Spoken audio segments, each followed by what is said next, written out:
Hey everyone, it's Christina Holloway here. So recently one of my clients asked me how to know when it's time to leave your job. She's in a slightly complicated situation.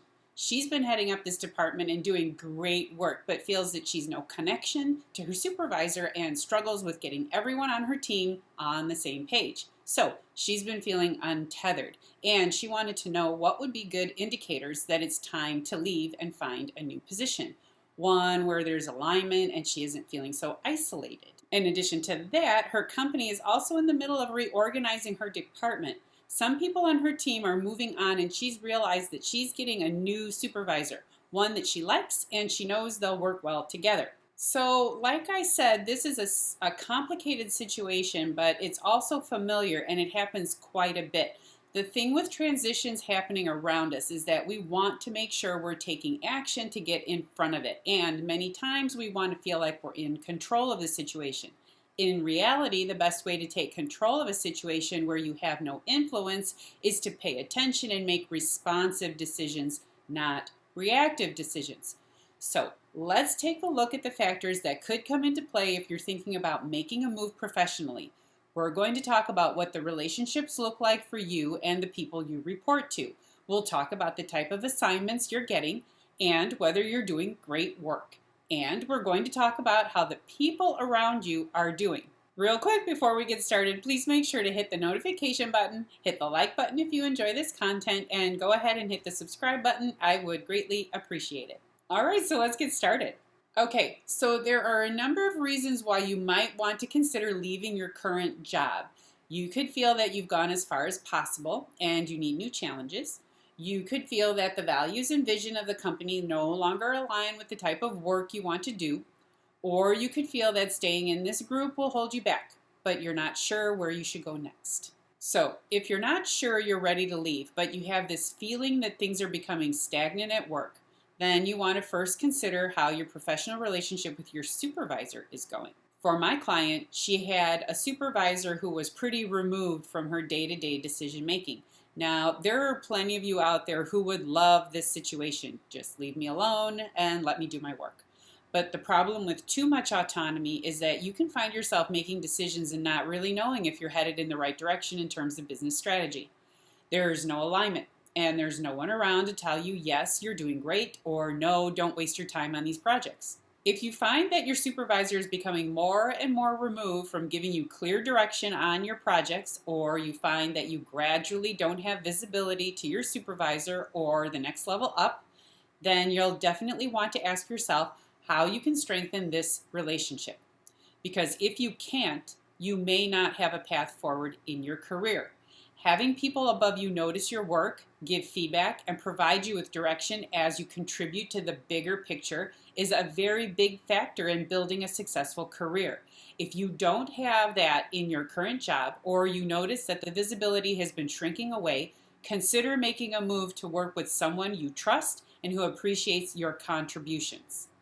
Now, another area where you might be getting signals that it's time to make a change is in the type of work you're doing. Maybe when you first started, you were getting great projects. You were excited to work on them, and it was work that pushed you into new creativity and problem-solving situations. You loved the people you worked with, and you felt like you were contributing to a bigger plan for the business.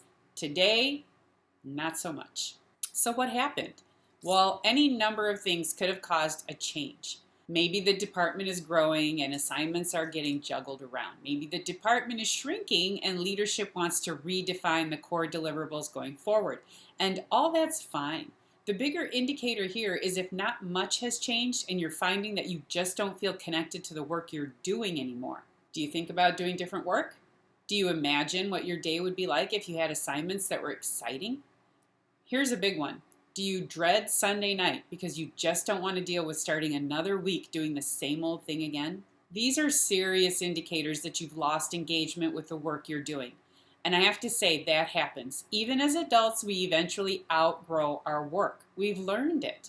It doesn't challenge us anymore. We start to ask ourselves, what's the point of doing this anymore? And all of that matters. If you have feelings of disconnection, pay attention to it. Ask yourself where you'd rather be. Take time to consider what comes up. This happened to me. I had a great job in training and development. I traveled around the world, I met new and interesting people all the time, and I genuinely loved the work I was doing. At the same time, I started to think about what I really wanted to do, and that was to go back into marketing. That's where I really wanted to be at that time, and I had to ask myself some hard questions. If you don't make a move now, when will you? If you stay where you are, where will that take you? I had to look at two different futures and decide which one mattered to me more. It's okay to have a job and think about wanting more, but then you have to start figuring out a path forward. What will that look like? Okay, so the third area to consider is to look around you and notice how others are working. Are you still working with a group of people who know what they're supposed to be working on and delivering quality work? Do you feel like you're an important part of a bigger group that understands what the business strategy is? Do you feel like you're contributing in a meaningful way to the growth and development of the business? You may notice that people come and go from your department more often. You may notice that the really good people that you've regularly worked with are starting to move on. You may even notice that the people around you are getting promoted out of the group, but you're still there. These are huge indicators that you may have come to the limit of what this job can give you professionally. Now, if you like your job and those things don't matter, then stay put.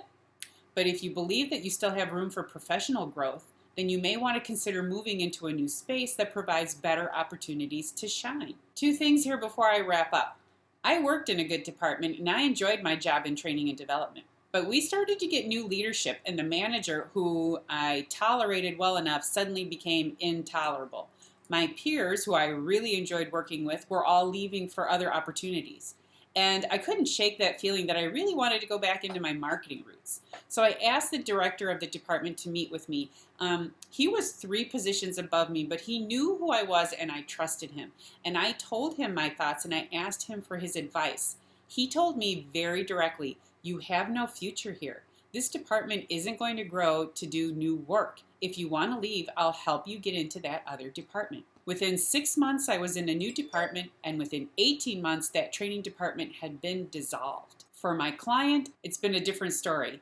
All the factors were there. Lack of connection with her supervisor, a team of peers who were disagreeing over everything, and work assignments that were heavy and unfulfilling. Did she leave? No, and here's why. In the middle of considering whether she should stay, she ended up with a new leadership team and a new supervisor that she liked and trusted. Many people around her who were unhappy with their positions found new work and left. She was able to build a new team of really engaged people who loved working with her. And her department went through a transition with new objectives and priorities, areas where my client was very well qualified. So for her, the entire situation changed around her and suddenly gave her the level of responsibility and engagement she'd been looking for all along. Okay, so what did we learn here? Well, if you're feeling disengaged from your work and you're not sure if you should stay anymore, consider asking yourself if this work is really taking you down that career path you had envisioned for yourself all along. If you feel you're still on a good path, take a look around you to assess the situation. You may be at a good company in a solid department. If so, the changing priorities will inform whether you'll still be able to do good work there or if you need to make a shift into a space that's more aligned with your goals. And in the end, you may find that the bigger changes that are coming down from the top could work in your favor. If you find after the dust settles, however, that the things that have changed are not in alignment with your goals, then consider making a move. In the end, it's your career. You're the only one in charge of moving it forward. And that's it for this video on knowing when to leave a job. If you find that you've reached a plateau in your career, then you'll want to consider these 3 factors before making a change. Do you still have strong relationships with the leadership team? Is the work you're doing exciting and engaging, or is it starting to feel repetitive and boring? Are others around you doing really well while you're still holding strong in the same job? If you're getting a gut feeling that something's off in any one of these 3 areas, take some time to think about what's next for you. Consider your next move as an act of self-care. It's your life. Make sure you're doing meaningful work. Just a reminder that if you like this video and you want to see more content that will help you build an effective leadership brand as you climb that ladder of success, make sure to subscribe and hit the notification bell so you never miss a helpful tip from me. Thanks for watching, and I'll see you in the next video. Bye!